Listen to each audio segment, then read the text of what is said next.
Welcome to Down South Football Podcast live, man, on this Tuesday night coming at you guys. Hope everybody having a good day. Hope everybody had a good weekend. But we got our boy in the building, man. Of course, it's me, Renard D. Williams. We got our man at DL Gardner 205, Mr. David Gardner, the Silent Assassin. We got Mr. I Am DJ Double Dose, better known as Lee Corso, better known as Ben Dennis. No, you do not get to talk.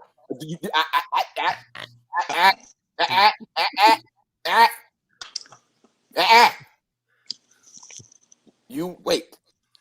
Also, we got our boy Mr. Chauncey Tuck in the building. Fellas, how y'all doing tonight? How everybody doing? Man, great weekend, man. Doing great, man. Doing great, brother. Doing great, brother.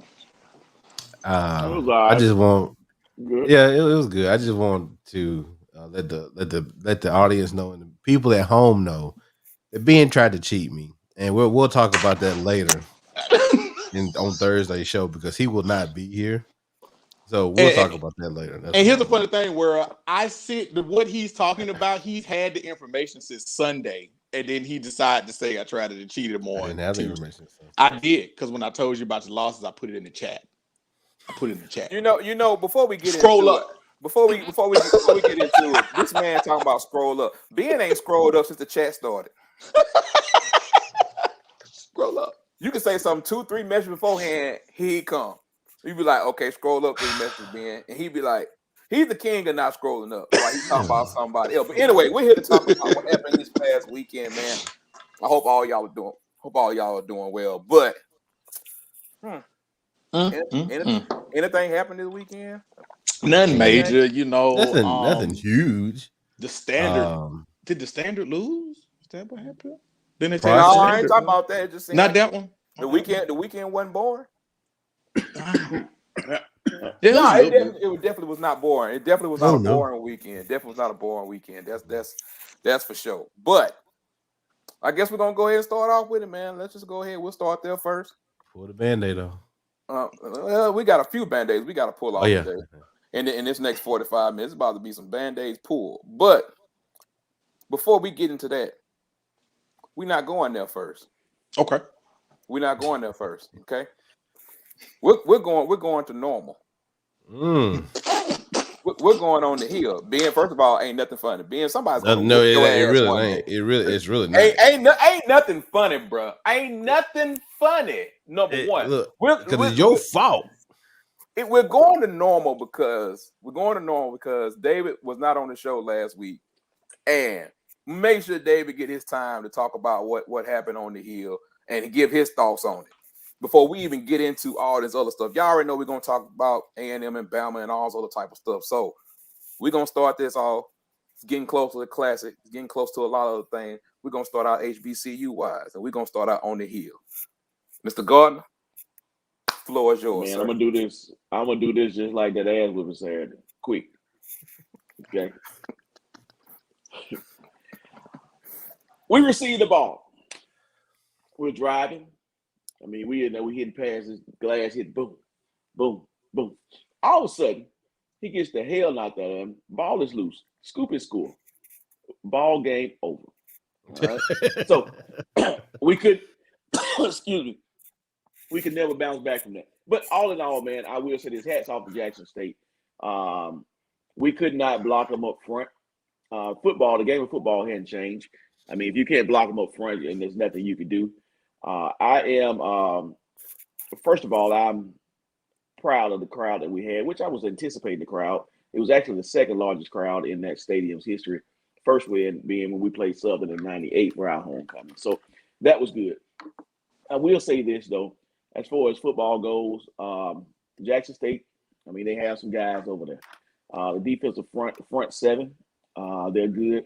They're cornerbacks. I've seen times where our wide receivers couldn't even get off the line of scrimmage. They're good. Bottom line is they've kind of put the SWAC on notice. You got to step your game up. You got to step your recruiting game up. I mean, you got to go get some ball players. I mean, it's a whole lot to say. I could rant and rave, but I won't rant and rave. I just say, hats off to Jackson State. Right now, they are the favorite to go to the SWAC championship, representing that side of the conference. They have a They played Alabama State this weekend for their homecoming, for Jackson State's homecoming in Jackson. I don't anticipate them having an issue there. No. So I'm anticipating them winning out. Only time I see them could possibly slip up with maybe Alcorn, say, at the end of the year, but even that won't really mean a thing because A&M really needs them to lose, at least lose twice to even possibly have a chance, but probably lose 3 times because we already have 2 swag losses, so we need to lose 3 times. That's not going to happen. So congratulations to Jackson State. Shedeur Sanders, he played well. It was just one of those games, if y'all ever seen a game like this where a big play happened and the other team just could never get their feet up on them. And right. they just kept pounding. And I went and stood in the concession stand line for about an hour. They came back, they still was winning. So nothing changed. That's another thing too. We gotta do better about these concession stands. But I digress. Boy, almost 2 hour wait, dog. I just gave up. Man. I gave up. I ain't even want enough to eat. It's bad. But all in all, great job to A&M family showing up. Great job to Coach Prime for coaching them boys up. They were the more prepared team. You could tell one team was there to win, the other team was there for homecoming. That's what it looked like. So that's all I got to say, man. I told you it wasn't going to be no more than, I can't see the time right now, about 2-3 minutes. That's about how long it took for us to get down 21-0. So that's about right. Yeah. I got you, man. I got you. It was surprising to me a little bit, but listening to a lot of quote unquote HBCU experts, they had questions about A&M's defense like about 3 weeks ago. They were talking about, like this defense is acting like Swiss cheese and Glass going to have to carry them and the offense going to have to carry them and all that kind of stuff like that. So I just never expected that score, but like I told somebody else, that score is also personal. Very between them, but I think A&M will bounce back. Maybe this is a wake up call for them. And my thing about Jackson State, I like Jackson State. They're a good team, but don't get full of yourself because I saw a lot of head pumping after the game. I think this was just had a little bit of that. Like you said, it just was a little personal. So I think that Prime gonna calm them down because they got one more on the checklist. Like you said, Bama State, they next on the list after the stunt that they I think that somebody because they got one more on the checklist. Like you said, Bama somebody listening to the show. I don't think so, but you sure? I turn my iPad off just in case. But okay. Somebody came up, but yeah, I feel like you said. I think that score was a little because when I was sitting there, I will say this. It's not really necessarily about the game, so to speak, but from going to 2 HBCU games back-to-back weekends, I will say that I've thoroughly enjoyed myself. Like, the atmosphere, like Dave said, the atmosphere was fantastic. Like, when you pull up, the stadium was completely packed. Like, and it was just a great atmosphere. The outcome that happened, was what it was. We all know that Prime came into that, as we seen from the video. He kind of already premeditated a lot of that stuff because, he was on one and he was ready to do what he needed to do. But overall, man, I just think that everybody that's listening to the show, if you got a chance and you have an HBCU that's anywhere near you that you can travel to and go to a home game, go, man. That atmosphere is unmatched. I've gone to 2 different ones in 2 different weeks. It's unmatched, and it's definitely worth your time and worth going to, man. And one last thing too, shout out to the Sunday Boom of the South, man. They went in, man. Yeah. Jackson State band, Sunday Boom. They are definitely number 2 in my book. Number 1 resides down in Baton Rouge, Louisiana. If you hadn't heard of the Southern Human Jukebox, you might want to YouTube. Because they are the jukebox. They're definitely jukebox. But I will say that we're finally happy that Ben's finally getting some HBCU exposure, something that's from 25 years ago. But hey man, look, man, I was gone, brother. I was in another world. Ben cannot go to another Alabama A&M football. Apparently, I'm the Alabama A&M jinx, y'all. Everybody has told me because I've gone to back-to-back games, and in both games, the outcome has not turned out because Grambling wasn't supposed to win last week either. We didn't talk about that, but they weren't supposed to win last week either. Well, but we'll get to that. We'll get to that. But definitely, I wanted to go ahead and talk about that. We might bring that back up, but we're gonna move on. Move on to let's move on to Texas A&M versus Alabama. Talking about this game, we all talked about this game on Thursday. Mhm. I got a few thoughts on this game, just preliminary thoughts before I pass it off to each one of, and then we come back around. Yeah, somebody's listening and it's coming. The background is coming up. I don't know. I don't know why I'm doing that, but go ahead. But they talk about Texas A&M, Alabama. On Thursday, we all picked Alabama, and I think we all picked Alabama for the reasons of that. We knew Texas A&M had the hype going into the preseason, right, and they definitely had not performed going into this year. With Hayes King being done and Calzada just didn't look like it. The offensive line was a little bit softer. They wasn't doing any of those things that they did. This is why we say this is a week-to-week thing. Because going up to it, you would have thought that, hey, A&M don't have a chance. They don't have a chance with what's going on. But let me just say this. There's a reason why we always talk about these games being week-to-week. You got to give Jimbo and everybody else a pat on the back for the game plan. Mm-hmm. You got to give Mike Elko a hell of a pat on the back for his defensive game plan. When you're talking about that, also you got to give Calzada and the whole team. This team pulled together what you thought they was able to do. Now, the Alabama players 100% best? No, they did not. They have their own issues that they need to be figuring out. That a lot of people either were not even looking for it or were going to. But I want to talk about this game because it had a lot, and then we can move into some other ones. But whoever wants to go first to give their thoughts about A&M Alabama, you're welcome to go ahead. I guess I'll jump in. First of all, I'd like to apologize to Alabama because I thought Texas A&M did not have a chance in winning this ball game. I don't think none of let's us just did. throw that out there. So maybe I jinxed y'all a little bit. I know Damien is probably somewhere in the corner crying because Jimbo Fisher's about to get a lot of credit. Yeah, we do. You right, Sean. We definitely gonna check on him. Sean, I checked on him. He actually checked in with me. Yeah, that's what's up. He wasn't happy. Yeah, I can what he said, if it was anybody, why I had to? Yeah. But go ahead. But yeah, I feel as though that the weakness of this Alabama defense, not so much as the secondary, but I say it. Tutu gets lost in space. I've been saying that from week one. Yeah. It's where are the linebackers? It's going to be a problem going forward with this team because that's what Jimbo.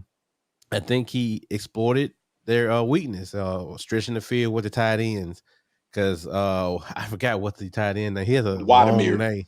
Yeah, Vladimir. Yep. Yeah, he was. You already took my point. Yep. Yeah, he was stretching the field with them, and then when it came to stretching the field, that makes your DBs or your secondary step up. So if it makes a secondary step up, that means you're gonna go have more for deep shots. They were hitting those corner routes, those post routes. They were eating them up. Another thing was they had a pretty good run game. The running game was Spiller was running it. I mean, he was toting it. Bryce Young looked like a freshman. Yes, Drew Sanders. Yes, he has to clean up those missed tackles. It was too many. No, he wasn't. He didn't play. Remember, he's out with the injury. Oh, he missed Drew. Oh, I thought. Oh, that's right. That's right. That was on their third option. That was on their third. It was a freshman linebacker out there. But he's a 5-star. Chris Allen got hurt on that end, on that edge, and then Drew Sanders took his spot, and then another guy came in. Yeah.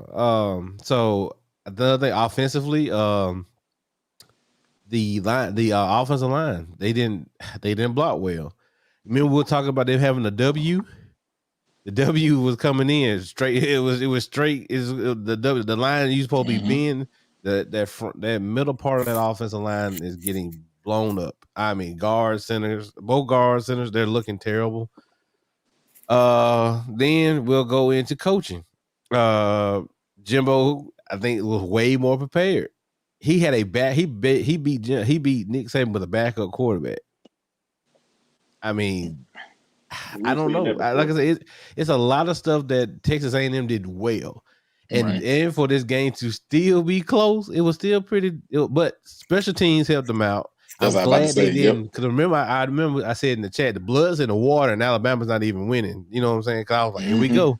That shift was coming after they blocked that punt. It was coming. Then they blocked the kick, but then they responded well with the kickoff return back for a touchdown. So, I mean, Texas A&M responded to everything. Like when the adversity came up, when they went down, they came back. They just kept fighting. They kept chopping wood, man. And like I said, congratulations to them. I mean, it was a good game. It was, people were kind of mad about the targeting, but that was in the first quarter.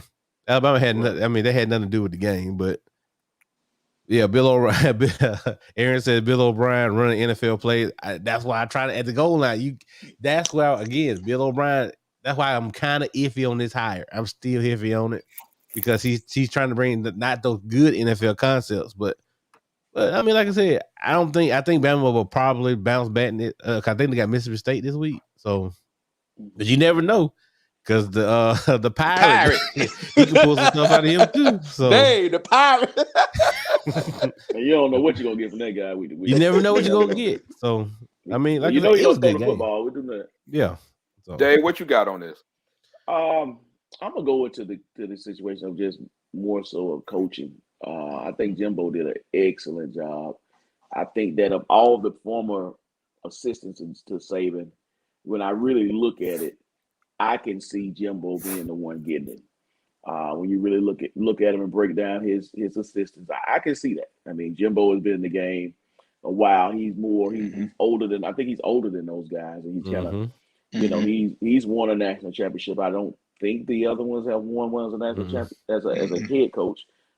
So he's been there. He had a chance to at least study under Bobby Bowden. So this doesn't come as a surprise to me that Jimbo was the first one. Now, what is a surprise is that Texas A&M, this, not saying it was a bad team, but I just didn't see this happening. But at the same time, what I saw happen to Bryce Young is really what I thought that I would see happen to him in Florida, which it kind of did. You take a first-time starter and you put them in those kind of environments. Things can happen, and I think that was one of the things. And then too, I thought that Bama was able to run the ball effectively, but I don't think that they stuck with it. Maybe like they may have should have stuck with it. But I will say this: the wide receiver, what's his number one? What's his name? Jamison Williams. Yeah, Jamison Williams is that guy. Beast. I think that's that dog. He was making. Yeah. Oh my God! Yeah, you was talking. We was all on Mechie.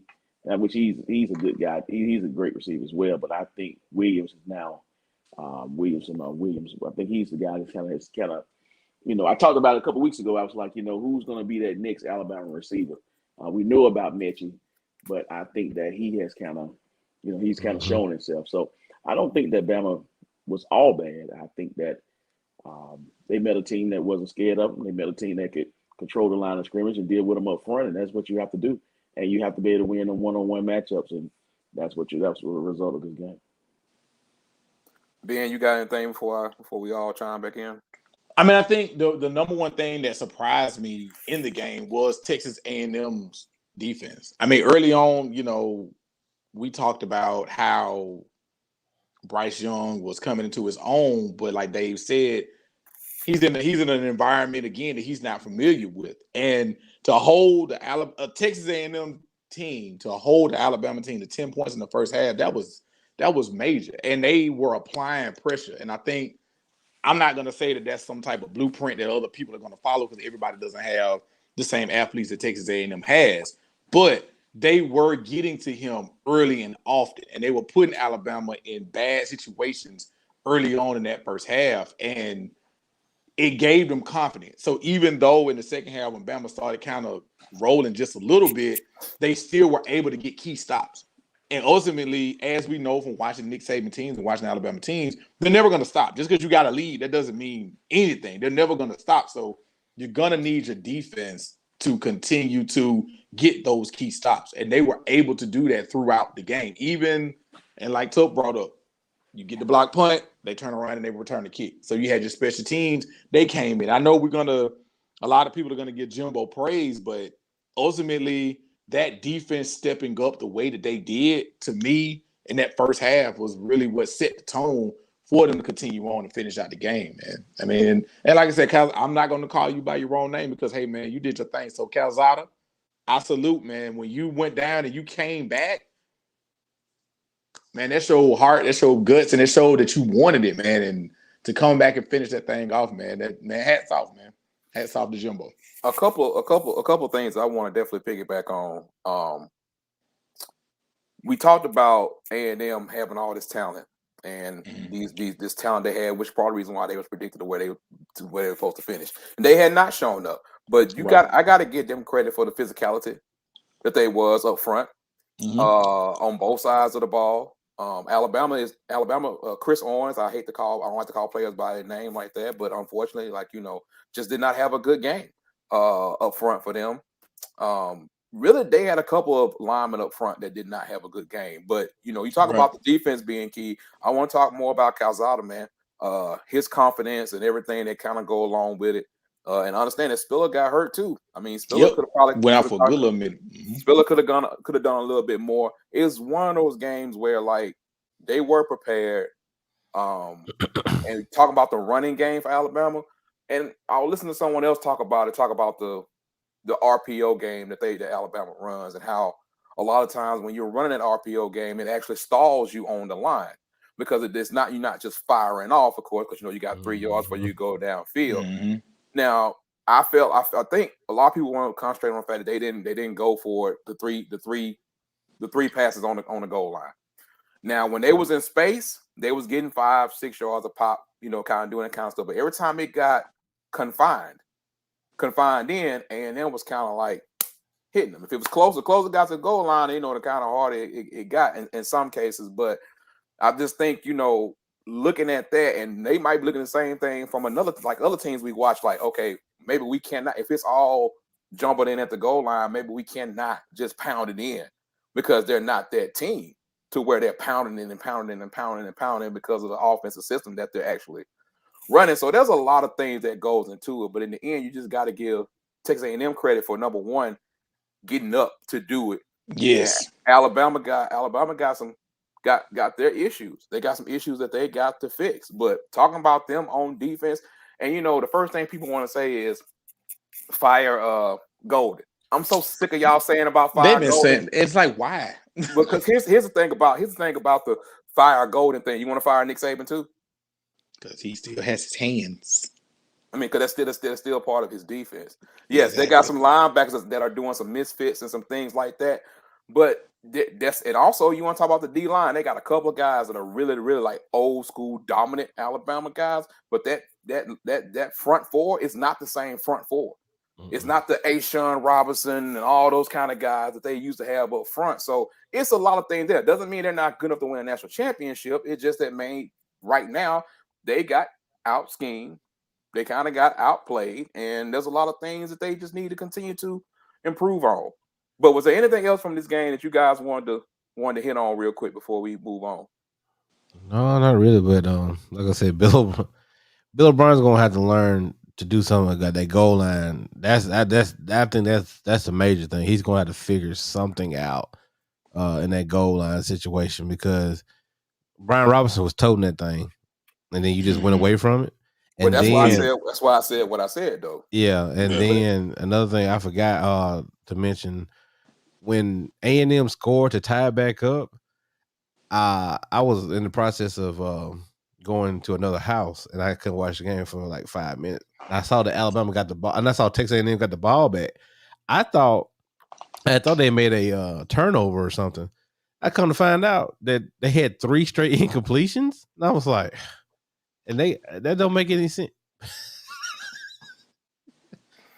P.I. Joe, man. P.I. Joe, man. Look. You got to turn them keys in. Hey, what do you got, Aaron, a charger or a challenger? Yeah, I mean, Aaron said the secondary is trash. I agree, right. But to me, it was very disappointing, the linebackers. And I think that, and like we've been saying that we've always over the years have said that secondary hasn't been, we've always said that if you can make it to where you are able to attack the secondary, you may have a chance. But like you said, so the bigger point is the linebackers aren't where they have been in the past. So now you got a whole situation where it's like, we know the secondary can be, whatever it is, but if the linebackers are sketchy too, that can be problematic when you run into somebody like a game. And in this case, Jimbo was in his bag. You run into somebody that's really in their bag and they calling a hell of a game, it can be problematic. Everything is about scheme. Every single thing. The talent is not the issue at linebacker. Right. It's definitely the scheme. And the talent at DB, it may not be what a lot of people know. But my thing is like, the thing about it is Alabama's only going to play press. They're only going to play that press man. So by them only playing that press man, it don't leave you a lot of options. In the college game especially, you breathe on somebody wrong with some good wide receivers, then here comes the PI. So you got not really getting the front four pressure. Linebackers not really fitting the gaps and not filling the schemes that they're supposed to fill. They've made some mistakes. Puts more pressure on that back end. It's just like a front four that's not getting pressure. So there's a lot. There's too many things that's going on. But hey, you only dropped 4 spots.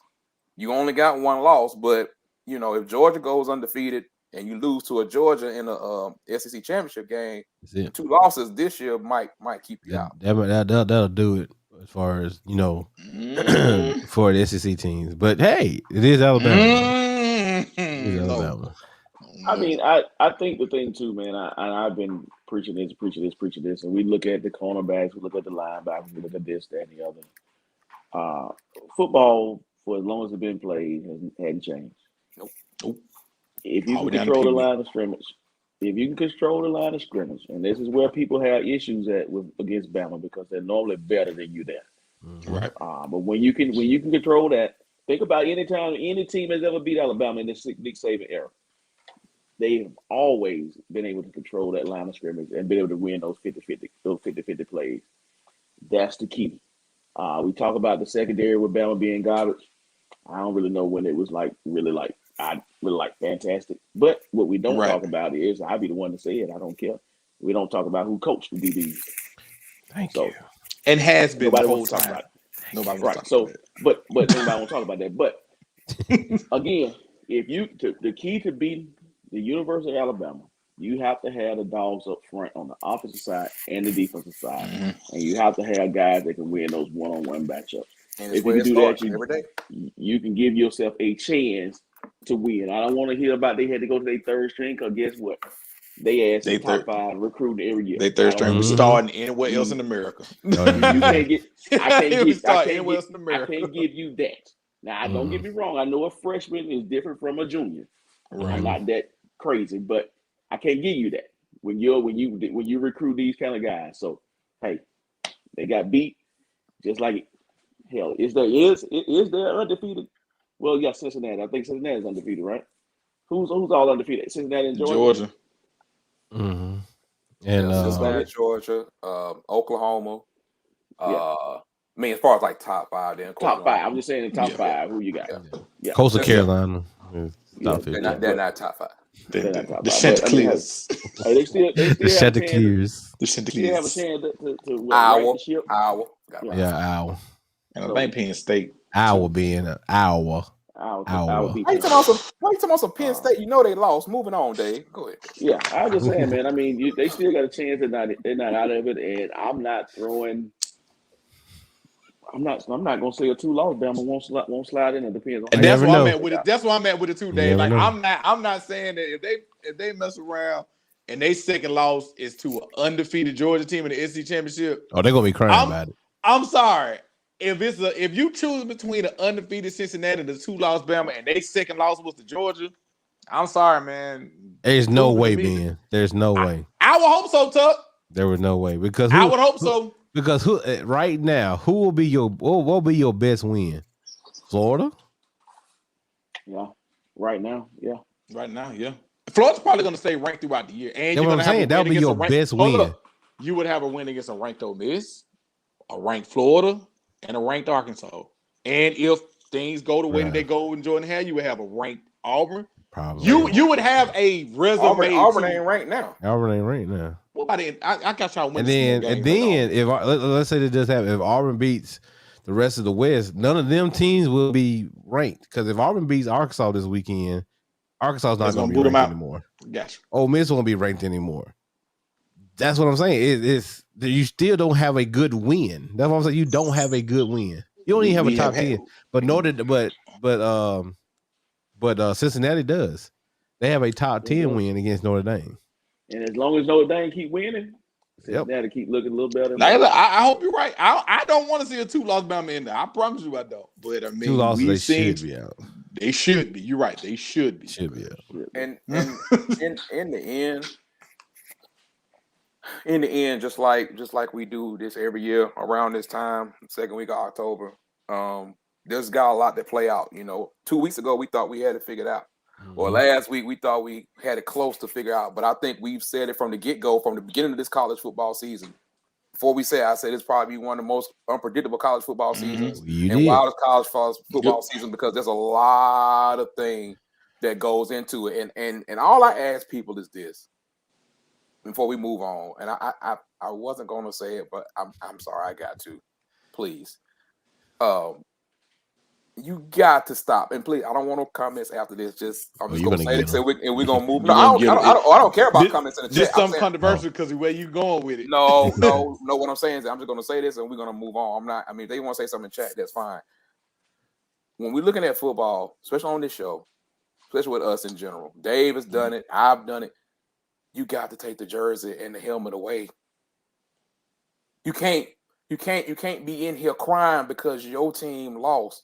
You got to talk. If you want to talk about it, talk about football. Don't talk about your fandom, because your fandom don't mean nothing to me. It means absolutely zero when we're talking about the actual ball itself, man. Like, y'all got to stop this and getting upset. If you're going to be man enough to talk during the week, if you're going to be man enough to talk during the week, you got to be man enough to understand that, hey, if you want to always talk about somebody else's team, or got a comment to say, it's just part of what it is with football.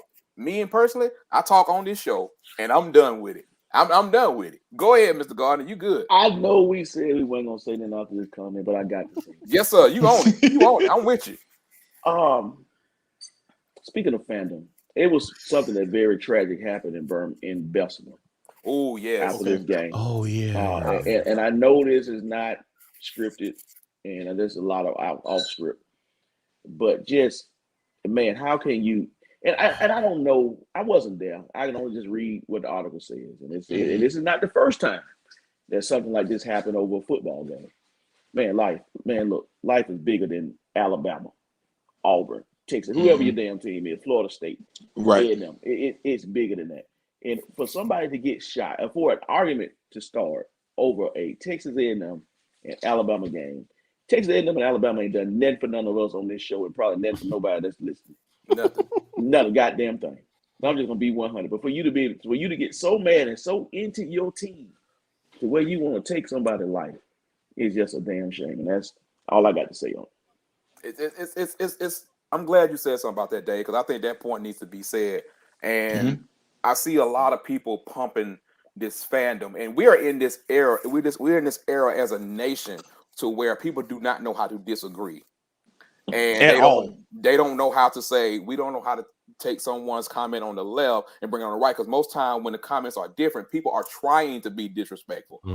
That's why we can't have dialogue anymore, because people don't want dialogue. They want to say, well, I'm right, the hell with you, and I'm gonna talk about you and make you feel right, or make you feel wrong. So I think that point that you bring it up is absolutely 100% correct. When the first thing I saw it, all I could do was drop my head, because I'm like, this the second or third time in the last 5-10 years that someone got shot and killed over an argument over a football game. Like, life gone, man. Life too precious and gone, and we got to do better as a society, man.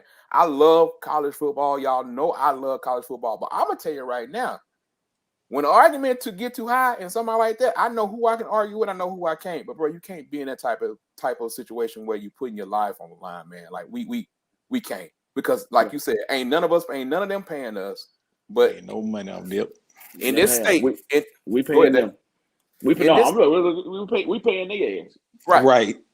Right. But I think that's just the emotion and the passion what makes college football great, but sometimes it makes it crazy. But man, when y'all talking, man, just be careful about what you're doing. Be careful what you're doing. But hey, Alabama got a game this week. Let's see if Texas A&M can even look it over. But really, who should be mad, truth be told, is that Texas A&M fans should be saying, "What the hell is that in them other 2 losses?" That's what they should be saying. Right. Right. Where was this 2 weeks ago? Where was this physicality 2 weeks ago? But moving on to another great game, another excellent game. That 11 o'clock window, bro, was something else. Oh wait, this was an SEC game, wasn't it? Oh, that's right. That's next. It was right. It's 2 more years. 2 more years. 2 more years. Next year. 2023. Yeah, We're gonna say 2023. Oh, we're gonna say that. We had Oklahoma, Texas in the Red River. Was it shootout now? It's not no longer called the rivalry, whatever. Red River rivalry. Well, they don't call it that no more. It's called the Red River Shootout. Something like that. They went from one way to another. But anyway, whatever. You'll figure it out. Look it up because they. Anyway, we got Oklahoma versus Texas. What is this? What does that even say? You can't get a marker. We can't read. Hey, look. And then what they've been showdown. Slow. Let's slow that down a little bit. It's Red River Showdown. Not so fast. I ain't naming shit right now. Exactly. Now, look. Talking about let's start with it, man. First of all, it was a great game. I appreciate the game for what it was. It was a really good game. Most people are going to focus in on what Caleb does, what Caleb did compared to Rattler, but he brings a different dynamic than what Rattler brings on some things. Rattler reminds me more of if you want to go there as more of a passer type quarterback with a little bit mobility. Caleb just seemed like he can kind of do it all. But a lot of it was in the moment. But you got to give Caleb a shout out for what he did. You got to give Texas a shout out for putting up what they putting up. But I appreciate the points, but I can't. The tackling, bro. The tackling in Texas, bro, and just it's mind blowing when Ben Davis is coming up and laying the wood and getting fumble recoveries. Lord, it's like, I mean, no disrespect to Ben, no disrespect to Davis, but he out there producing. I'm like, well, you need to talk to the rest of your teammates because they ain't. Terrible tackling. That's all I can say about the tackling. It is terrible. It was terrible. But I know everybody want to talk about Caleb and Spencer. So, Dave, I'm gonna start with you. What's your take on Mr. Caleb Superman Williams that we have been profiling for over a year? Shout out to John Garcia at the SIP. John been pumped. Yeah. John been on it. So what's your take on that with Rattler? Rattler looks like a guy that just has zero confidence. Even when he's running the ball, when he's doing everything, I feel like he's out there just to not make mistakes, and he's not playing football. But what's your take on it? I followed Spencer Rattler as he was coming out of high school. I mean, ultra talented kid. I still think he's special. I still think he's good. He got the arm strength. He got everything else. He got all the the physical tools. But just kind of watching Spencer. And even watching him on the show, I think it was QB1. Just watching him mentally, it's here with him. It's him with him. Even when he was in high school, his ego, from what I can tell, like I said, I don't know the kid personally, so I don't want to throw false things out there. But just from the perception, his ego was here. And I think it was last year when he got his start and he got pulled. I think that kind of bothered his ego some. Now he picked himself back up and they finished the season. They had a great season last year. But I don't know how well he deals with adversity. I hadn't really seen much improvement from last year. Yeah, basically. I had that's basically what it is. That's about right. Yeah, I mean, thanks for I that's probably the words I really wanted to use. Brat mentality, but I'm not saying it in a bad way. The kid is only, what is he, 19, maybe 20 years old. So he has a lot of growing up to do. What is you doing? Caleb came Turn into the damn the game. camera off. Caleb came into the game, and Caleb looks like the more mature ball player. I mean, I like Caleb, bro. I mean, I think you're on mute, Renard. I mean, I like Caleb. I mean, Caleb showed arm strength. He definitely showed some burst and some mobility that I don't know that if Spencer has that, what I saw on that, was a 60-yard run or whatever it was. Yeah, that 60-yard, that fourth down. Yeah. Right. Spencer don't. He brings a different dynamic, and plus he can make plays. I mean, he made some heck of a throws on the run, off balance. Now, again, you have to ask yourself, is this going to carry over week to week? That I can't answer. But right now, if I'm starting next week, if I'm coaching that team, I'm starting my first drive with Caleb. Yes. Because Oklahoma needs a spark because they've been in too many close games, and I think they're too talented to be, almost winning in one-score games. So I'm starting with Caleb. See where the chips land, man. And they just keep winning from week to week, man. I don't know how they winning, but they win. It's that. I'm sorry. Hold on. It's that mentality, though. It's that mentality. And even when Caleb scored that touchdown, they brought Spencer back in and do the 2-point conversion. Like, you can make this work. But Caleb like you said, he brings that difference. You can see it when he's on the sideline pumping him chest, and you can see how the team reacts when he was in there. So, man, look, what Caleb is different, bro. He different. Hey, Renard, the team is in that practice every week. They know what we saw Saturday. Caleb, it wasn't the first time he's even done it. Nope. No. They see it. It's kind of like when they reckon how they reckon. It's kind of like when they were talking about when Tua was practicing. They were just like, man, when Tua was going to take over from Jay, like, it's going to come. But go ahead, Ben. I'm sorry I interrupted. But I was going to say, I mean, in today's point, the reason why Dave said, like, let's go ahead and roll with Caleb in the first drive. I mean, because come on, man, how many of these slow, lazy starts are we gonna get? Like, how many? Like, I mean, there's only so many times you can keep getting down and starting and having these super slow starts and thinking that you're gonna come back and pull these victories off. I mean, like in this situation, it almost came back and beat you in the ass until you had to switch quarterbacks. But you know what, Ben? That's been Oklahoma's issue, not just even this year. They've been like that over the past few years, regardless who's at quarterback. Right. And I think we all was kind of just like, they keep skating. And I mean, when we was talking about it in the chat, we was all like, damn, Sark in his bag. It's just like, what the hell? But I mean, again, Oklahoma, I think that they know the change needs to happen. And Lincoln, I think he knows it too. But for whatever reason, he's being very reluctant. He's trying to handle the situation as diplomatic as he can.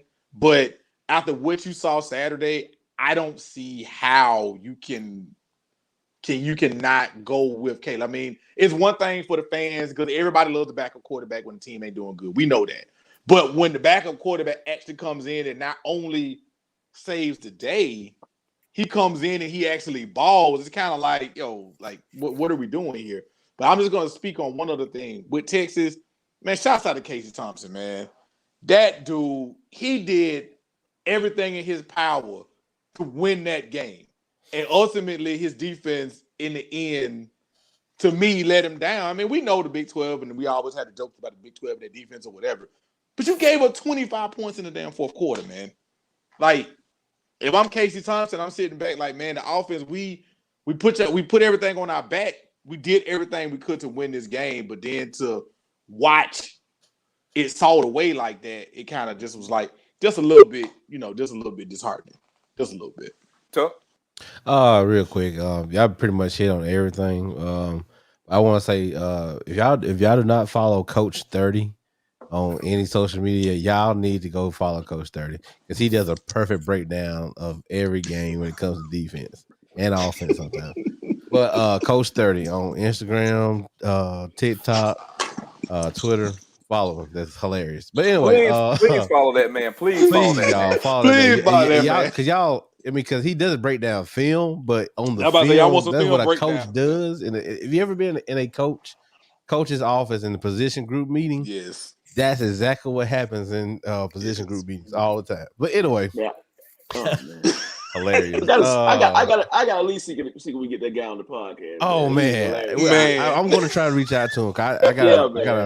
I got a guy that I know that knows him, so I'm going to try to see if I can get him on, man. Get him he started talking about the app, man. Yes, boy, hilarious. I just want to address another thing that had been brought up about the post game interview with Lincoln. That Caleb should have got his time to shine. But I did find out that freshmen don't do the interview. That's a Lincoln rule. Lincoln Riley does not let freshmen do interviews. Again, that's not a Big 12 rule. Big 12 says they have to let them interview. I don't know what's going to happen with that, because I guess in a position like that, I guess you can't subsede a coach's rule. But if ESPN wants to interview somebody, they're going to interview them no matter what. You know what I'm saying? But I think it's do more the post game, like how you go in the room and back in the room and talk. That's where the freshmen don't have to interview. But on the field, that's kind of a misconception. So I don't know, but so yeah, we'll see what happens with that. And like I said, tackling. Oh my gosh, y'all, that was.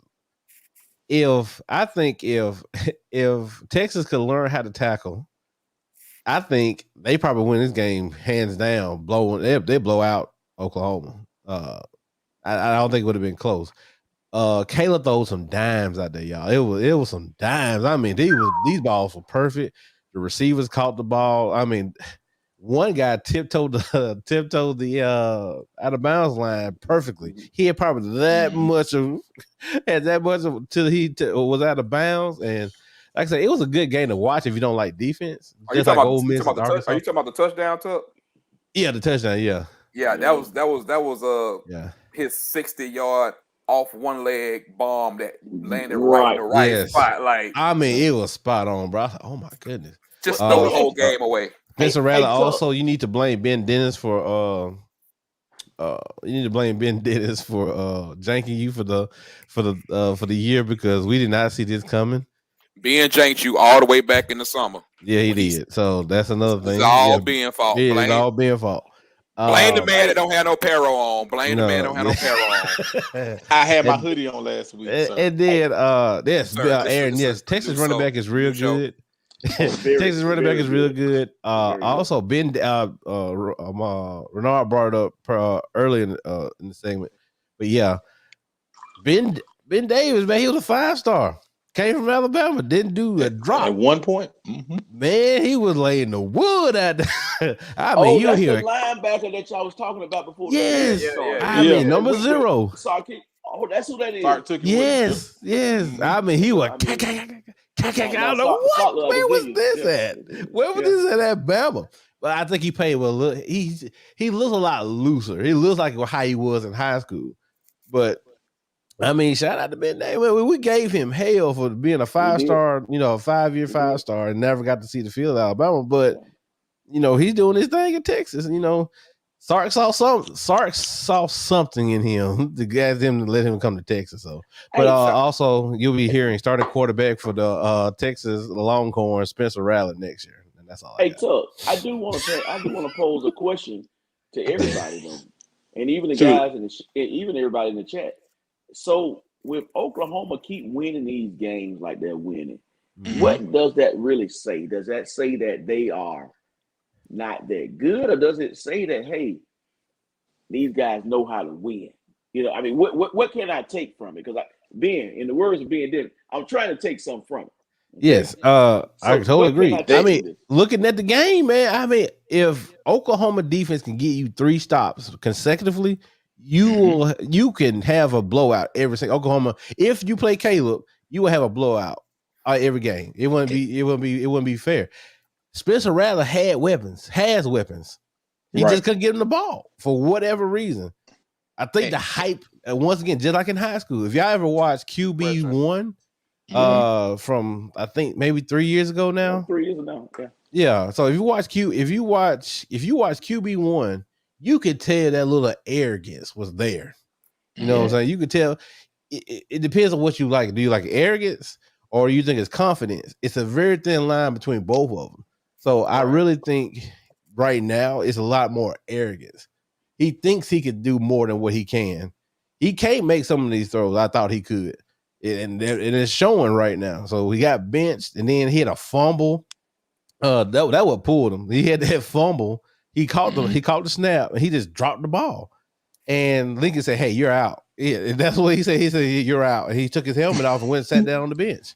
His mentality. So, not right. And I'm gonna say this, Dave. I think to your point, I think that they're battle tested. Ouch. He does with the way he acts. But I think that it shows that they're battle tested, Dave. I mean, because again, we can talk about how they're skating, and we can talk about how they are getting by, whatever term you want to use it. But ultimately, when you're talking about getting in the playoffs, one of the main things we always hear: have they been tested? Have they been battle tested? How can they overcome adversity? We hear all of those things from the announcers, and even though these games are close, I mean, look, when they get into the playoffs, they're going to be one of the teams that can truly say, "Hey, look, we've been in these situations before. We've been down big in the fourth quarter. We know what it looks like to." Like Tuck said, the defense get a stop here, get a stop there, because we know what the offense is going to be able to do. So, I mean, I think that for me, I think it's more so that they're battle tested more so than they're not that good. Right. Well, and also give a shout out to Kennedy Brooks too. I don't want to make sure we forget that. But go ahead, Dave. Well, no, I was just going to make a quick comment before you go, Renard. I think I'm having flashbacks of Florida State the 14. Year after the championship. 14. But we but we were winning games that I don't know how the hell we won them. But when we got to the playoffs, it was the playoffs that time. Was it the first year of the playoffs? First year of the playoffs. We lost we got our ass blasted. Are we seeing deja vu? I mean, are we seeing a repeat of that? And I'm giving you, Renard. I mean, is that kind of what we're seeing here? Or can you take something else from it? I can take this from it. I think we do this a lot in college football. College football a lot of times is based off of reputation. And I think if they're doing this in the SEC or a conference like that, we don't look at it the same. But as an overall picture, the picture of the Big 12 is like it's just Oklahoma and Texas and everybody else is just kind of there. Even when you got a Iowa State or some or TCU or other good teams. So I think a lot of it is perception, because there was a comment made earlier, and people, this is not a Bama hate. This is just the truth. You know, we know Texas A&M what they're supposed to be, but Texas A&M was also a 3-2 team that was unranked. So the next time a number one team loses to an unranked team, my question is going to be I want to see where they're going to drop, because they literally dropped them to like 5. And truth be told, there's not a difference between 5 and 1 when we're not halfway. No. But we're not halfway through the season. So I think it's more of a perception. Like, well, yeah, it's Oklahoma and Texas. We expect for them to have these, because really their games are about the same every year. One team goes up real big, and another team kind of comes back. It's kind of the same thing. At the end, play at the end. Yep, same thing. So it's one of those things. It's kind of like, do you look at it if you replace the word Oklahoma with Ole Miss? If you replace the word Oklahoma with the word Texas A&M, you know, like how does the perception go? And a lot of college football is, unfortunately, perception, because that's what we do every Saturday. So that to your point, David, I think that's part of the issue too. It's like, well, we proceed to be like, well, it's Oklahoma, it's the Big 12. They're gonna get in there and get ran by anybody, kind of thing. It's similar to what Florida State was going through, like you're saying. I think that's a damn good comparison. Yes. But when I look at it, it's like, I'd rather be in that boat than being in a Texas A&M boat. You know what I'm saying? Where you just beat the number one team, but you lost those other 2 games. Well, they squeak it out. They squeak it out. But overall, looking at college football, I'll say this and we move on to the next game. Looking at college football, this is my question to y'all. I think that shit is old. I hate to say shit, but I think that shit is old. I think we got to stop this well, they squeak by. Man, y'all act like there's 6,000 other teams over here that's even worthy of being the damn conversation. Like, right. Win is a damn win. A win is a win when it gets to this point. You want to take it back to close wins? Hell, ask any other teams that's been to these playoffs. Like, you gotta get tested, and I think the Alabamas of the world have spoiled us. But it's like, oh, they overmatched, we're gonna blow them out. Sometimes teams are just on the other tier, but you're telling me I'm not trying to make the playoff. I'm trying my best to get a chance. So I think we gotta take that more into account. Like, well, they ain't do this, they ain't do that. Okay, who's your top 4 teams right now? Give me your top 4 teams. Because you can't leave them out. Who's your top 4? Right. You're probably gonna have Bama, Georgia, Cincinnati, and Iowa. Who in the hell had them 2 on there before the season even started? Nobody. So that's what we're talking about now. And you saw Iowa kind of struggle a little bit. We're gonna talk about a little bit in a minute. Iowa's kind of, had their thing with Penn State. They had their tough game, but hell, offensively, they don't look like they some type of juggernaut. They can't run the ball. Then they just kind of screwed. In Cincinnati, they're a good team, but would you consider them a team for the 4? So it's like, and that goes back to the perception piece that you're talking about. That goes back to perception. Yep. All the college football perception. If I'm just looking at it just on the surface and being just total, not thinking Alabama being Alabama don't get in my 4 because I got 4 undefeated teams that I can talk about. Yeah. I mean, as far as looking at it, like in the totality of it, I guess you could say you got Georgia, and then you got a huge ass space right now. And then you got, because I mean, I guess you could say Cincinnati. I wouldn't say Cincinnati is like. I mean, let me ask. That's a great question. Why wouldn't you say Cincinnati? Because they Cincinnati. Now change that Cincinnati helmet to a Michigan helmet. We got to consider them too. Got to consider them too. Right. Michigan looks real strong. They look real strong right now. And then we got even though Ohio State lost Oregon, you still got Ohio State right there creeping up, right back in the top 4. Yeah, they handle because they got all of them on their probably gonna win. Yeah, right now. But what's happening though is we're setting up an epic Michigan Ohio State game. That's what I think is going to happen. And like I said, I still think Michigan will get Ohio State this year, but it's going to be that's probably going to be the biggest marquee matchup as far as the rest of the year. That's going to be the biggest game. That's besides Georgia and Alabama. If Alabama keeps winning, if Georgia keeps winning, we always talk about Clemsoning. We just hope Georgia doesn't Georgia again. So because Clemson is Clemson now, they're starting to come down that high. So we never know. You got game day. You got game day this week. We got to see what Georgia do when they get. What if Michigan and Iowa both go undefeated this year, and then they got to play it in the they got to play in. Hold that question, Tuck. Hold that question, Tuck. What you say about Georgia, Dave? What you say about Georgia? No, I was just saying, what if Georgia does Georgia, and now you got a 1-loss Georgia and 1-loss Bama? We got problems. We got issues. I'm just trying issues.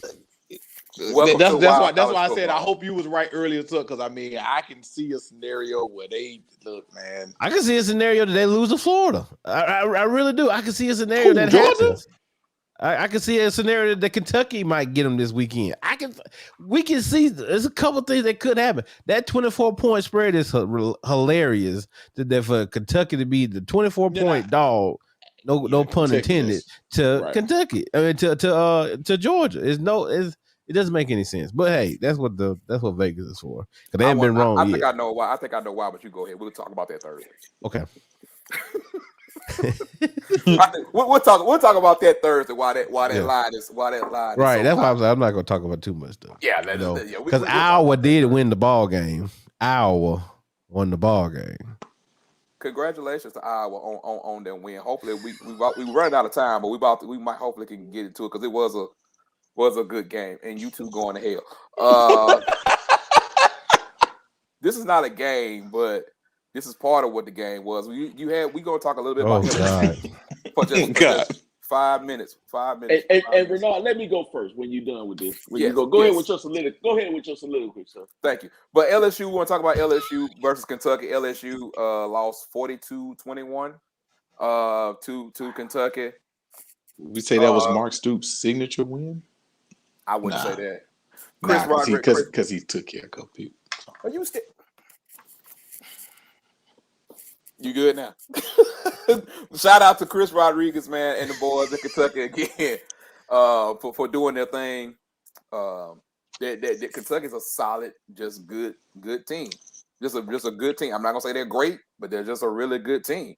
But the LSU, man, like, you know, past 48 hours, it's just really, really, really ramping up with everything. And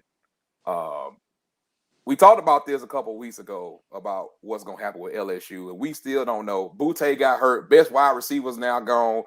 Stingley, your best cornerback, is gone. You got one of your best linebackers is gone, and Butte is out for the year.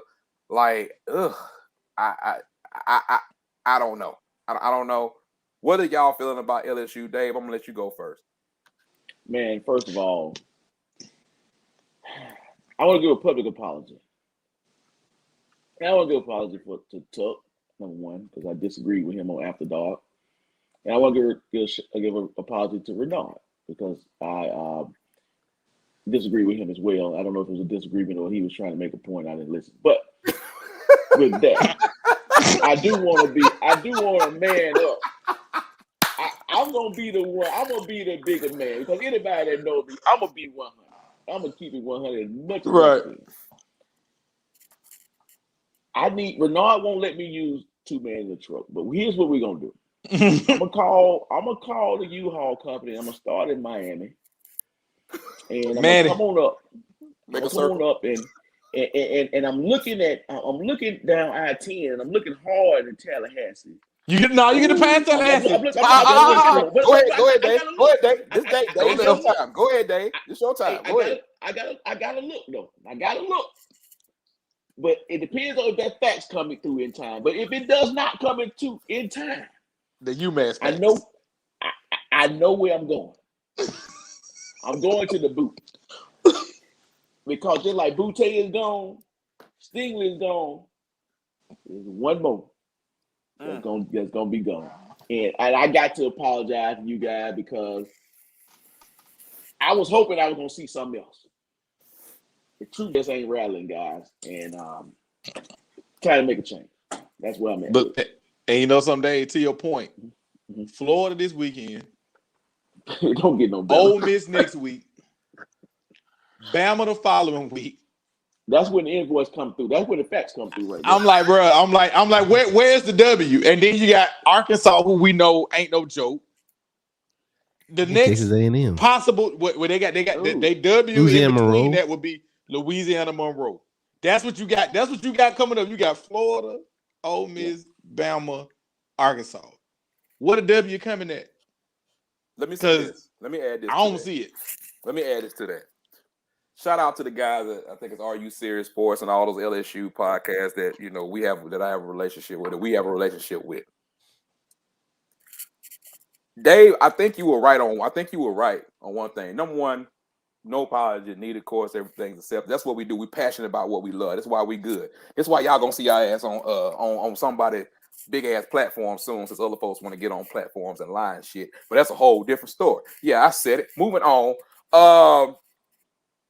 I think you had a good point though about giving Coach O time when you was talking about it. I don't think everybody's expectations is national championship, but I think a lot of times with coaching, we look at on the field, but really it'd be off the field. Mm-hmm. And I just looking at the direction of a program, and after something that we heard the other night that me and Dave know what I'm talking about. I'm not gonna say it live on the air. It's like, oh, so it's been a shit show for a while. Mm-hmm. Well, this shit show ain't just started. No, this shit show ain't started. Like this shit show been going on for a minute. So I think it's one of the things, and I was hoping, the Gene Chizik comparison wasn't gonna happen. But it's, to me now, it's not even a matter of when, it's just like, but what time. And I think it's one of the things like you kind of have to make that clean break. And yeah, he's had injuries, he's had everything, but truth be told, like, I don't see anything different. And I just think that LSU is just in that position where they're in an Auburn position. Even though Gus didn't win on national championship or nothing like that. But it's almost like, do we want to continue to go down this path? Don't make that Auburn mistake and have a 2017 year.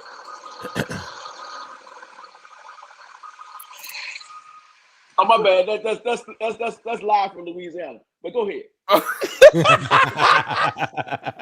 do we want to make that same mistake, or do we want to go ahead and part the ways? But I just really want to spend that 2 minutes on LSU because we didn't really get a chance to talk about I want to talk about Arkansas Ole Miss because we already over our time limit. But just I wish I had my U-Haul gift.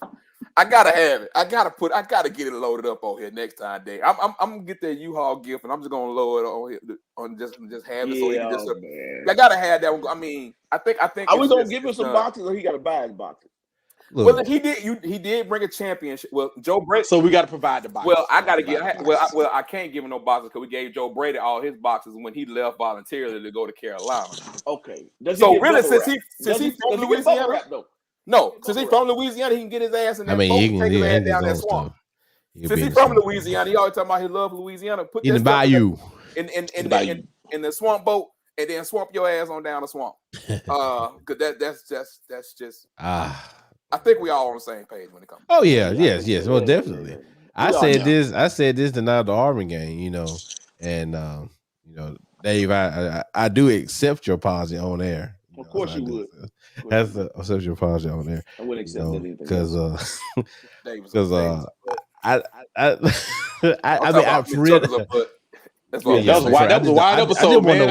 to know what game he's gonna get fired at. I just want to know what game because you can't fire him too early. Because if the backup coach, if the interim coach does good, well, we might want to keep the interim coach. So I think they need to do. That's one thing they need to do, just like Auburn did, and then fire him at the end of the season. That's why I said fire him at the end of the season. Well, and I want we got a couple. They got Texas A&M at the last. Yeah, that's what I'm saying. As soon as Texas A&M gets off the field, fire Coach O. We have a couple ways we can go, but we already been on for an hour, so I'm gonna leave it to vote to y'all. Do we want to touch on? Even though this is not our normal thing, do we want to touch on the Gruden situation, or do we want to go ahead and talk about Arkansas Ole Miss? We have other different directions that we could go. Well, but what's y'all thoughts? At this point, I mean, we are live. They can always watch it back on YouTube, and we can always chop it and edit it. If the Gruden situation is something we want to do separate, we can always edit. Okay. You know what I mean? Okay. So we're good. Let's talk about Arkansas Ole Miss. Oh boy. Yeah, boy. And man, let me tell you, I'm so mad. I understand Pittman. I really do. Aaron said Gruden. Everybody want to hear. That's three people that want to talk about Gruden, though, man. I mean, we could talk about the fighting Pittmans. Yeah. I mean, I knew it was going to be a good game, but I mean, I'm with you. It was no defense, but yeah. I'll say my take on Arkansas Ole Miss, just an initial take, was that I think that there was a lot of overreaction to what happened to Arkansas and Ole Miss the week before when Arkansas played Georgia and Ole Miss played Bama. Mm-hmm. I think people try to discredit both those teams, and I think you saw two evenly matched teams, maybe not the same way, but I think you saw two evenly matched teams when you started talking about Arkansas Ole Miss. Also, with Ole Miss, you saw Corral being a leader. If you watched any of that game, the crazy that it came down to the 2-point conversion. And Pittman, you a man for going for it. I don't blame you. I probably would have went for it too. Let's get out of here. You on the road. You play this all the kind of stuff like that, man. But the back and forth of that game was just, man. That Oklahoma game, that Ole Miss game being on the same time was just two damn great games. That came at 11 o'clock.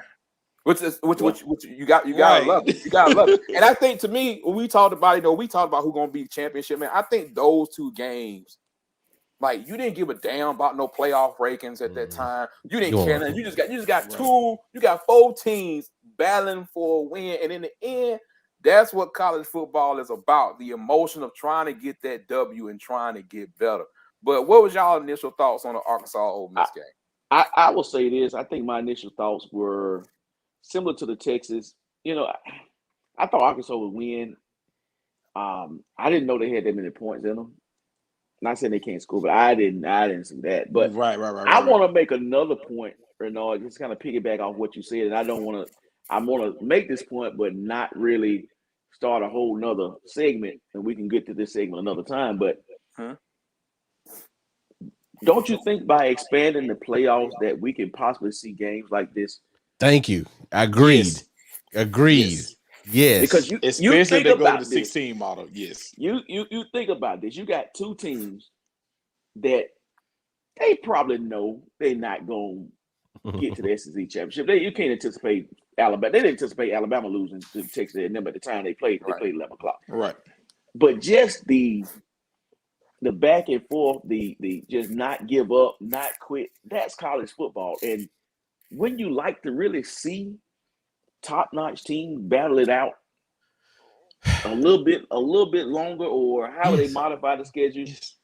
I think we'll get this. These are playoff type. That felt like a playoff damn game. But because like you said, because of your point, Dave, like, could you imagine Ole Miss going up against that Ohio State defense in the first round? Because it would be like something like that. You know, it would be because they would be like a lower ranked team going up against like an Ohio State defense. Like, that would just blow everybody's mind, because I mean, we've seen what Ohio State has not done on defense, and if they would have to be in a situation where they got to deal with that offense on a 1 week notice, right? Or you get a Texas A&M Alabama type of game. I don't know who that other team would be. Yeah, right. But something like that. But see, that would and to your point, that would make, if we want to say anything like something that's comparable to it, we bring up March Madness, because it's it's that fight that you see from the little teams that want to beat the big teams, and that's what I'm saying. Those what made those first round games good, those second round games good. That what makes the competitiveness way better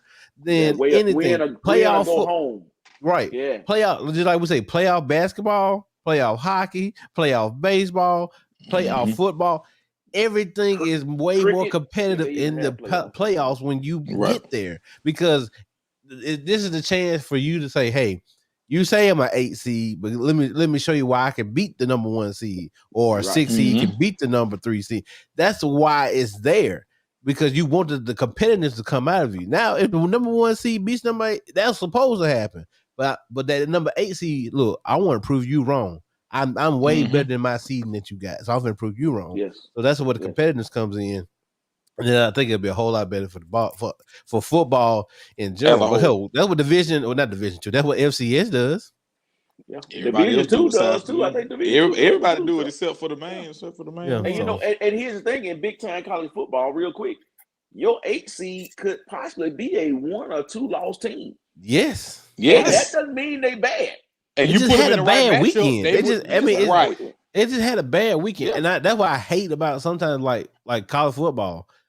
If you have a bad weekend, there you go, you're automatically out. And you know, coming to think about it, Arkansas Ole Miss could have been a de facto elimination game for the SEC West. Right. Yes. And it was. Yep. Mm-hmm. So that's a great point about the playoff. And that's why, I mean, I've caught crap from people that have watched the show, and then they tell you like, oh, I don't understand, you're gonna end up with the same folk. It's not about that. Like, in the end, it's like how many times have we ended up with the 4 number 1 seeds in college basketball? Not often. Totally different sport. I get it. Totally different sport. Right. But it's not even about that. But would you not rather see a game like we had this weekend? Would you not rather see an Oklahoma, Texas, or an Ole Miss, or would you want to see a Notre Dame and Alabama again? Like, it's like at some point, if we really believe, which I do, that there is more parity in college football than a lot of people want to give credit to, then I feel like you got to expand, at least say that person get a chance. And also that just opens up a whole nother lane, and that's open up more money, more revenue, and more things. And Renard, I can appreciate the fact that if I get all 4 ones, I can appreciate that, because I know all those 4 ones have proved themselves. Exactly. Don't just give me 4. They went to the gauntlet. Yeah. These 4 went through the gauntlet. Don't just give me 4 because you felt like these were the 4 that exactly. Right. Because just like if we were talking about seeding, if Texas A&M was seeded wherever they were seeded, and they beat Alabama, again, that's gone. That game is unranked at this point. Yes. So they were unranked coming into this week. Nobody. Everybody in this show right here said that Texas A&M had no chance. Everybody. We were saying 90-9, 85. We were saying stupid scores, bro. Yep. That's what I'm saying. But that's why you play the game. And again, to Renard and Dave's point, those helmets got to go away. You got to look at. You got to match up the dynamic of everything. Real quick, and guess what? Texas A&M wouldn't have even been in the playoffs. Exactly. Right. So that means that it could possibly have been a better caliber team that we've been playing. Yep. I rest my case. There's a graphic out that shows it's for funny graphic. Vanderbilt's better. Yeah, while Vanderbilt is better than Alabama. But that's the funniest graphic because it's was like. It goes through there like Vanderbilt beat this team, and so this team beat that team, and it goes down like 14 teams that kind of finally connects to Texas A&M, and then so the Texas A&M beat Alabama, so it says Vanderbilt is greater than Alabama. But that goes to that point. I think we do a lot of stuff in college football that keeps the interest, and I think the biggest what a lot of people are afraid of is going to like an NFL model, and then kind of take away from the Power 5.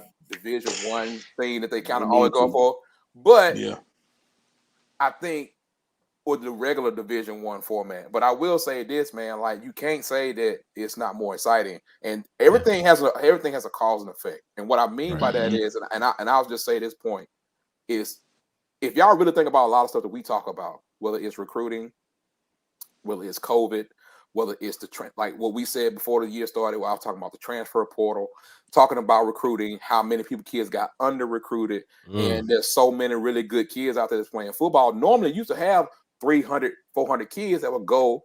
They were the elite of the elite, and that was it.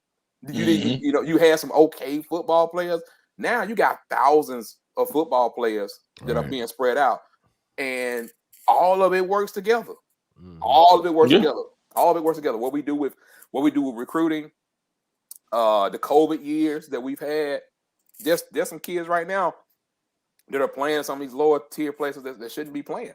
They should be somewhere else, but they're not. But I think college football this year is just more parity, and I appreciate it. And I think it's all about quote unquote. I need to get this on the shirt. Week to week. I mean, it's about getting better week to week. Because 2 weeks ago, we talked about how soft A&M was and how terrible they looked. Who did A&M lose to? Who are the 2 games they lost to? Mississippi State. Mississippi, Arkansas. Yeah. I mean, and then they turn around and beat Bama. So it's like, and I'm not saying that they the greatest, but you got wins and you got losses, man. But that's the game of football. You got to knuck up and get ready every week. And that's why you coach. That's why you practice. That's why you game plan. That's why you do all these things, man. And more tendencies get on tape, the more and more it happens. People ask me like, man, y'all got rid of Gus, and Gus used to do this against Bama. You know why? Because Gus had 12 games on tape to watch of what Bama would do. And he always had something in his back pocket. Yep. And he knew what his team could do by that time, and he would always hold on to something. So the more and more tape you put out there, the more and more your tendencies go, the more and more stuff can do, and more new things are being established. But that's my point when it comes to that, man. It's just great. I think it's great. We got a lot going on that's in college football right now. But we've been on here long enough for the night. So y'all tell me what y'all got. Y'all got any last thing y'all want to say before we get out of here? Keyshawn Johnson was right. That's all. What? Hey, are we gonna I know we've been in here. Are we gonna get Groove sometime? Or we not gonna get Groove? I just said, yeah. My Keyshawn said this 10 years ago, so this was not surprising. Okay, so let's go and do it. So y'all want to do it. Hey, we might well go around until an hour. Hey, Senator Tuck. Who leaked the email, Senator Tuck? Who leaked the emails? You want to know who leaked the emails? Who leaked the email, Senator Tuck? Dan Snyder. Dan Snyder leaked those emails, so he don't want to have it on his back anymore. Aaron. Aaron ready, boy. Y'all saw what my Facebook post said. Yeah, look, guys. All right. I don't know how many people out there watch NFL football. Right. Okay, so I'm just gonna put it out there like this. This is not new. People knew about this. It came down to some recent emails that got leaked. And they went back and looked at his past emails. His recent emails is what got him fired because he was talking about the LGBTQ community. Now he starts talking about a lot of stuff about African American football players, African American players that was going through the social justice stuff as far as standing for the flag and stuff like that. Gay football players. Yeah, gay football players. You talk about DeMaurice Smith. What is his name? Yeah, because he said he's gonna lead in the G. Look, look, guys, this was nothing new. He was. I want to say another thing. Dave Chappelle is a prophet. Dave Chappelle, if you didn't watch Dave Chappelle's Netflix special, go ahead and watch that because he talks about this too. So, guys, this is what we talk about. If everybody I just want to know one thing: why do everybody put stuff in emails? That why it never goes anywhere? Digital copy. Why? If you're gonna be a racist on paper. You can throw that away. If you're gonna be, be a racist verbally. Where it's just like verbally, bro. This is what you gotta say to make sure nobody record you. If you're gonna be. I'm just saying, bro. It don't make any sense. Don't do it verbally either. Hell, Rachel Nichols learned about that. That too, that hot mic. Yeah, right. It's like a hot mic. Any microphone is on, bro. So don't wait. So if you're gonna be afraid of homosexuality, just don't write in the email. You know what I'm saying? Just say why would you put it in your email? If you want to put something in the email and you know you're gonna get fired if you put something in the email, don't email it. I just want to know who emailed it. I digress. To delete an email, you got to use 2 steps. Yeah, 2 steps. And delete, and then you got to go to the folder and delete again. You got to do 2 steps. Like, why are we even doing Keyshawn Johnson. Keyshawn Johnson said this 2 years after the Super Bowl with Tampa Bay. He said how John Gruden really was, and he spoke his mind. But people thought Keyshawn had a extra grind. Now, I knew some guys in the league, too. I'm not going to say their names. They all said the same thing. This guy, Chucky, was Chucky. They called him Chucky for a reason. And not just because he looked like the Chucky doll, because he was kind of evil. So right. I want to just read this. Go ahead. Read this tweet, and then y'all can comment off of it. This is just to recap John Gruden. Okay. Number 1, used racist words against the NFLPA executive. Mm-hmm. Called Goodell a homophobic slur. Mm-hmm. Wanted Eric Reed blackballed for kneeling, which unfortunately did kind of happen. Even though that's a whole different story. Yep. Number 4, suggested that the first openly gay player shouldn't be in the league at all. It's an atrocity. And number 5, he slammed the concussion efforts. I mean, that's just a small summary of what he put in an email. So if you put that in the email, how the hell do you feel in real life? And Renaud, and what have you said? If that is what's tight, what the hell have you said? Like, because we are, and Tuck, you know a little deeper because you've been on that side of the curtain. Mm-hmm. What have you said in those circles, in those coaching circles, in those meetings, in those conferences that you've been in? What the hell? Like, because if you was able to type that type of shit in an email, imagine what you said verbally. Like, I'm just gonna quote. I'm gonna quote one NFL player that I know. I'm just gonna quote him, a former NFL player, when we found out that John Gruden got fired. His quote was, "I am not surprised. This should have been done 5 years ago. He should have never been an NFL coach anymore." And question. The way this happened, and some people were shocked, but you notice there hasn't been too much of an uproar. No, because it's been around. They know him. That let you know all you know right there. And it was just like swift. Like it was like it came out, it was discussed. I'm resigning. I'm out. Well, they found more, and they found more. Emails. That's what happened. Yeah, it was just like, yo, he need the whistleblower put it out there. Well, the whistleblower wasn't going to put it out there, but they didn't want to get in trouble for probably being blackmailed or stuff like that, so they just threw it out there. So, I mean, these emails have been out there. This is nothing new. you know, it was no secret that he didn't like Maurice Smith. That is the NFL players president. Mm-hmm. So I mean, that's why I told you. I don't know. I think it was another text, but I think you know, we were talking about. I know I was talking about amongst other people about this. He wasn't when Maurice was about to get ready to they're about to get rid of him.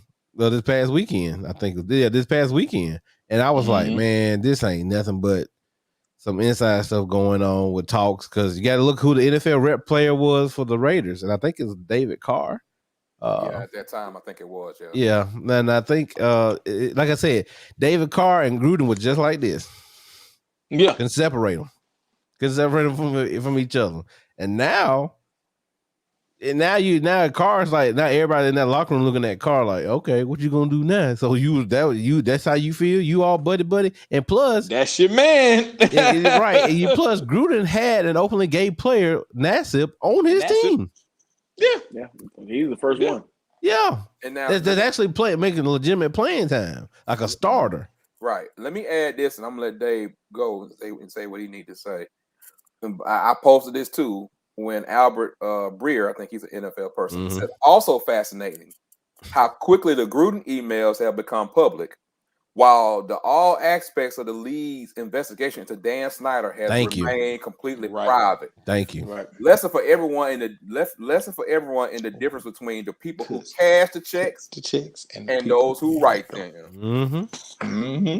Dan Snyder needs it needs to be a 31-0 vote of him, 31-1 vote for him to sell the team. That's what needs to happen, because Dan Snyder is actually the reason why they're still the Washington football team. In some circles, he thinks that they can get the Redskins back.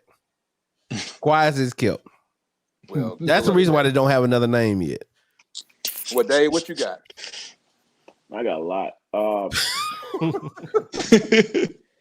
I mean, you know, I sent you all a tweet in the group. It said that Jerry Jones' email, if you want to open up Jerry Jones' email, it probably would be the Django. Wait a minute. Oh, hold on. Hey, hold on. Hold on that name. Hold on. Dave, repeat that again, please, sir. Please. It said, you must have missed it. It said that if we were to open up Jerry Jones's email, you would probably see the script to Django. Yeah, that Jerry Jones wrote. He was a screenwriter for it. He was a screenwriter for Django. Look, and I would not. What that on that nag, boss? What that on that nag? No, don't treat him like white folk. No, don't treat him like no. And that's the person who said who's that on that nag is Michael Irvin. But I digress. The cocaine was good that night, guys. But was it sweet?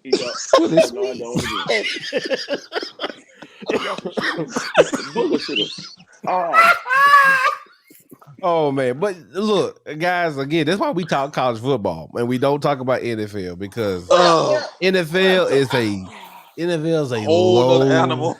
It is dirty. It's a reason why there's 30 owners. I mean, there's 31 owners and only 31. There's only one minority owner in the NFL. That's the only reason. There's another reason that's going on. Everybody on the show don't watch Ballers.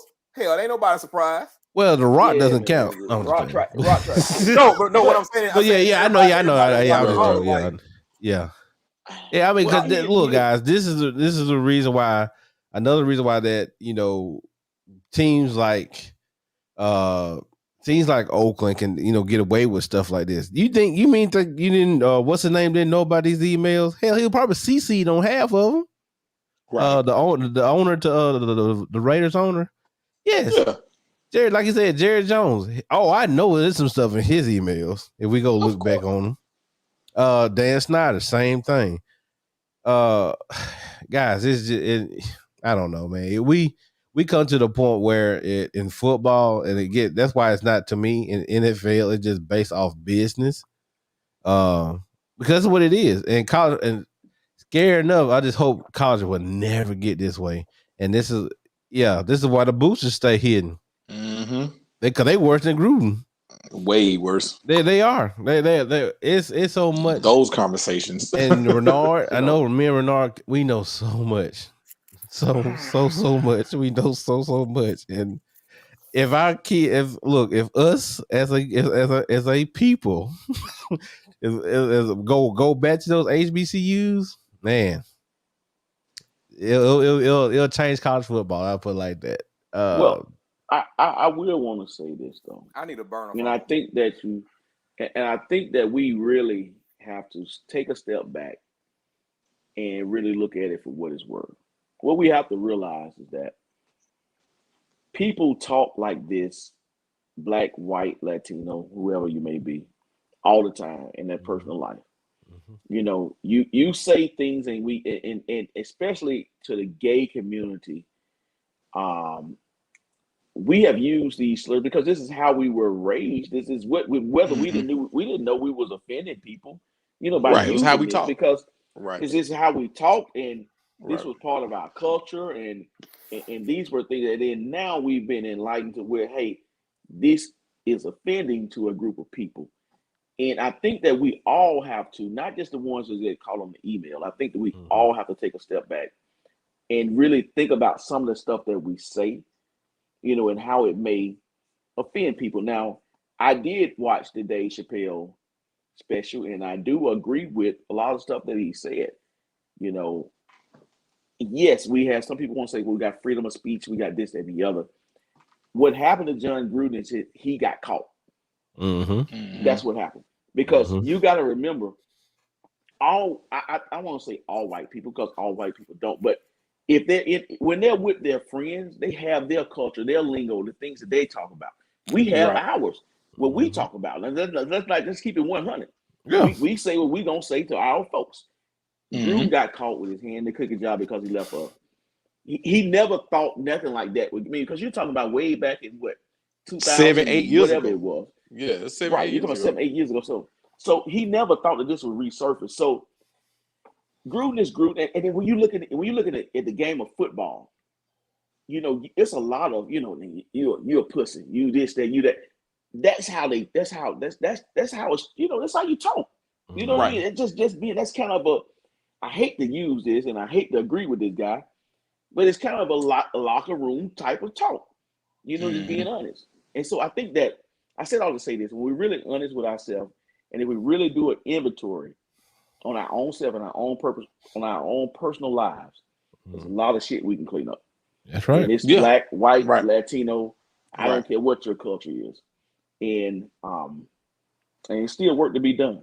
That's kind of, do I feel sorry? I mean, it is what it is. I mean, he could have said some worse shit, and some, like I said, definitely. You know, you go down and, you know, and you can find some other shit in Arlington, I'm sure. But that's not the topic. But if you we just got to get better as a society. We have to get better. I'm not a agreeance with all the whole cancel culture. I'm not with that. I ain't with that shit. I mean, Gruden talked how he went, and hell, guess what? He probably said the same shit to a whole lot of black folks, and you know what you did? You sat up there, you laughed at him, and you giggled. You giggled. You ha-ha with it. Well, you ha-ha and you giggled and you snickered and you did everything else. You laughed with it is what you did. So, hey, it all seems like, oh wow, he did that, bro. They are human beings just like us. Because they make a lot of money, don't mean they on a whole other pedestal when it comes to, because when they come here the same way we come, and they're gonna leave here the same way. Amen. So let's stop putting these folks on pedestals. We just gotta do better as human beings, and that's where I'm at with. I'm with you on all that, man. Like we have to do better, and we could really have we know enough people, professional people. We should have really have a dope conversation about this with some other folks. You know, get George, brother, get a lot of folks that we know, and kind of you know, do that kind of stuff. Kind of have a round table type of deal. Yeah. Right. I think we should do it and do that in live. I mean, do that live in person do that live in person, so we can just ask a couple of things and just kind of just put it out there. Pitch it around. Yeah, pitch it around. Let them talk. Like really let them talk about it. How they want to feel about it. But it's when it happened, I was just like, I had a shoulder shrug, because my shoulder shrug is because we're in a society where like everything is PC. Yep. Like if you ain't following that PC, you ain't following that culture now. Like you just not there, man. And it's gonna get worse, and it brings out some of the things that people don't want to deal with, don't like to hear. But as a society, we just getting exposed. That's all it is. So, but some council stuff I get it, some stuff I don't. But at the same time, it is what it is, and we're gonna get out of here though. So Gruden, I don't know what you're about to do next, but go home. Even though I know you, I know that you already are rumored for the LSU job. They are all over. Hell no. I'm just telling you what. Yeah. I'm just saying. I think you have a good spot at Fox News and Barstool. So yeah, he can't go back to ESPN. Hire him. Here's the thing: you don't want to hire him because he got caught for what he say. But guess what? Here's the reality of it, guys. He talking just like any other guy. Person. Exactly. And I'm not going to put a race person. I'm not going to put a race. Yeah, any other person, like right. Another person. And the thing is, he was at ESPN when he did emails. Yep. When the email happened. Because I saw somebody say it was like, well, I guess he's gonna go back to Monday night, and I'm like, this all happened at ESPN. I'm like, nah, they ain't going down that road. Hey Ben, he is probably the worst part of it all. The people that fired him probably said worse shit than he did. Yeah. Easily.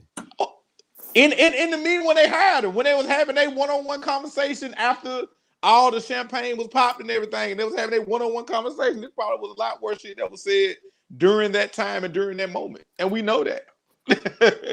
Hey, I'm gonna say this. I'm gonna sum it up like this. This is a real life moment. When I got named store manager down in Tuscaloosa, and I was talking to my area manager, and my area manager like, I know you've been an assistant manager. He said, but being a store manager is different. I'm like, I understand that. He said, let me tell you something. There's folks that's above you that can fire you. They're gonna fire you for the same shit that they did and just didn't get caught. I said, like listen. I said, I got you. He said, real talk. He said, just understand that you're not untouchable, and the people that are gonna fire you are gonna fire you for the same thing that they probably did. So it's like, you just gotta be careful what you do and who you do it around and how you do stuff. And people do it every time. It doesn't make that, like they said, don't make that person better that's doing it. What you say, Dave? Go ahead. And Renard, I'm gonna give you a cherry on top. I'm gonna give you a cherry on top. And not only can they fire you, they got their job and they was worse at their job than what you was at yours. But they got the promotion. I digress. I can take my sunglasses off of that. Yeah, we okay. Yeah. We go. The shade was strong. The shade was strong. But we're going to go look, DSLpodcast.com. Y'all see it down there scrolling at the bottom. As you see, we all got on merch today. Dave got his specially 101 Down South Football Podcast, A&M. Don't point at Ben because he don't count. We got to take him off. Tuck got his white DSL shirt on. We can't see nothing. We don't see nothing for you. We can't. You can't see nothing. But we do have some more stuff coming. We appreciate y'all for what you have been buying, and go there looking for some episodes. YouTube, I got a challenge to everybody, man. I know we've been talking about doing this YouTube challenge. Life been busy for all four of us. We all have so much going on, but we need for y'all, man, to continue to support so we can bring y'all more great episodes like this. So subscribe, like and subscribe on the channel, man. Tell a friend, tell another friend. Make sure you have your notifications on so when we go live, you can get it, or when we send you, or when we do something on YouTube, that you will always have it. It's the middle of college football season. We in week 6, going into week 7. So make sure y'all enjoy it, man. It comes quick and it goes quick. So we're gonna try to get more stuff out to you. Fellas, y'all got anything else before we get out of here? I got one other thing before we get out of here, man. No. I'm gonna go first. I'm gonna go first. Go first and go last too at the same time. Shit. We're gonna skip Ben. He froze anyway. I just want to say, man, I think this is a great. Yeah, good. That's where he need to be. I think this was a great show, man. I think we need a serious conversation segment in here. This was good. This was good dialogue, and I enjoyed being back after my 1 week hiatus. Had to have a vacation to just kind of digress a little bit in the words of the great Senator Tuck. A bye week. You had a bye week. A bye week. Yeah, bye week. We all have things. We all have things going on, man. We all understand that. That's why we need y'all to like and subscribe. Y'all want us more. I get texts all the time. When y'all gonna do this? When y'all gonna do that? I'm in Huntsville right now working, so I can't do it. But hey, I need y'all to support, man. I need y'all to do what you can do to help us come out there. But I guess before we go, we just used about an hour and 40 minutes of it. Go ahead, Ben. 266. 5 tubs. FSU. Jordan effing Travis. The kid is a baller. He knows how to put numbers on the goddamn board. 17.5 underdog. We walked into your house, Matt Brown. You still winless against FSU. Sam Howell, you should have brought your funk ass to Tallahassee, and you didn't. And now you was 0-2. 2-game winning streak. We own a bye, and we're going to keep rolling. DSL podcast. Everybody done left me, goddammit. And we out this bitch.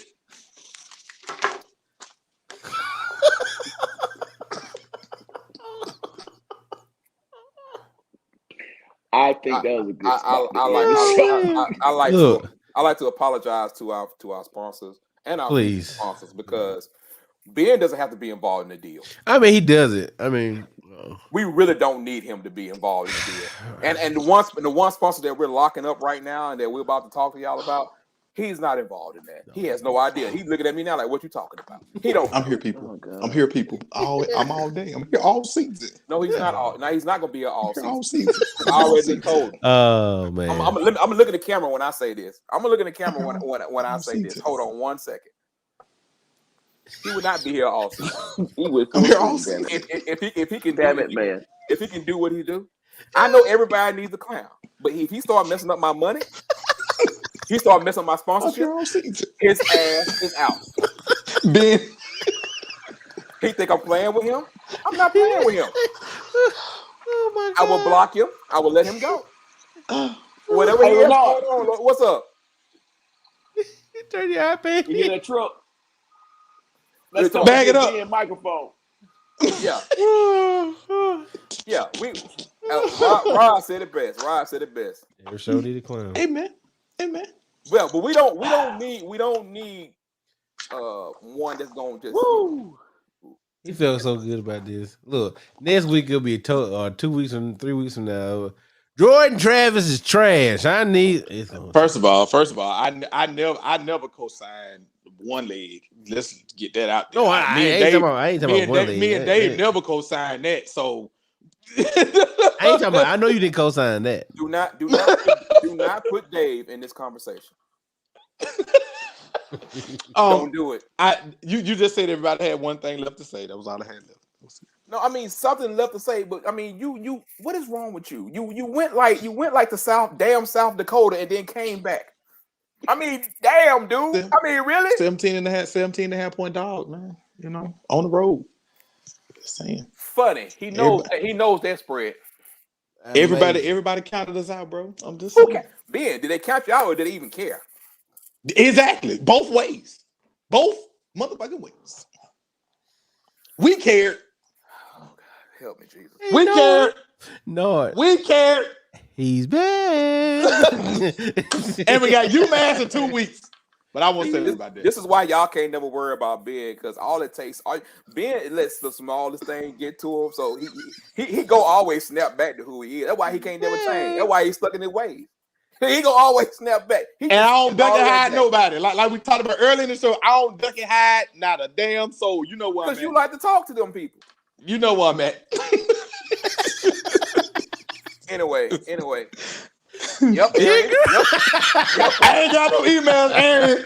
I ain't got no emails. Go send the email out. Even though I still use hot. Hey, look, so I ain't got no email because I still use Hotmail. Oh wow. I forgot about that. His stuff already corroded then. Man said use Hotmail. Once again, this sponsor know who I'm talking to. He doesn't have to be a part about any deal or any commercial. He already know who I'm talking to. Cause you already contacted me. He don't have to be a part of any deal. We can't control him. We have a shot. Yeah, we do. We have a shot. But anyway, we're going to get out of here, fellas. And we'll see y'all. If not before, we'll see y'all Thursday night for the most interesting show of the week. Because Lord knows it's getting crazy about the week. The predictions are getting crazy about the week, and the games are getting crazy about the week. So hopefully we'll be back with some more shows, but definitely on Thursday, man. But anyway, man. But for me, for Dave, for Tuck, and for Lee Corso, and for Mr. Clown over there in the corner, Lee Corso Jr., we finna be out, bro. We holler at y'all later on, man. We out. Peace.